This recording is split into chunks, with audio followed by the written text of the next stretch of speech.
دا څه موده مې په ویده زخمونو کې شور پیدا شوی و، د پرهرونو عالم مې په کوکارو راغلی و، په سترګو مې اوښکې بوج شوي وې او په زړه کې مې د هغې د لیدو تمناګانې په خوځښت راغلې وې. شیبه په شیبه به مې په خیال او خاطره کې ګرځېده او بې اختیاره مې هره لمحه په خوله د هغې د نوم تورې راتلله. سمه ډېره مې په سترګو کې غړېده. ولې مې سترګو کې غړېږي؟ ولې مې زړه درپسې دومره درد کوي نه؟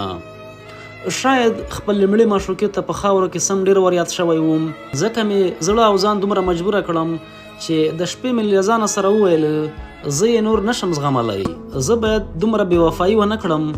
له ځان نه سره مې یوه ګېډۍ ګلونه واخیستل او په شنه سهار مې غوټې وتړلې او د هغې د وطن پر لور له یو دنیا اوښکو سره روان شوم. خپل تیر مې ټول بیا حافظه کې وګرځېده، پرهر او اوبه یې کړم. په ټوله لار مې خپلې اوښکې له بې درده دنیا پټولې، خو اوښکو بیخي وار نه راکوو. په ټوله لار مې همداسې پټ پټ له ځان نه سره ژړل.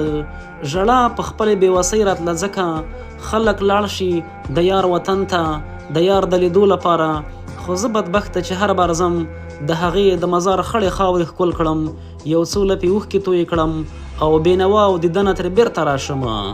څوک چې د یار کلي ته لاړ شي چې بې دیدنه ترې راځي نو مړ دې شي نه.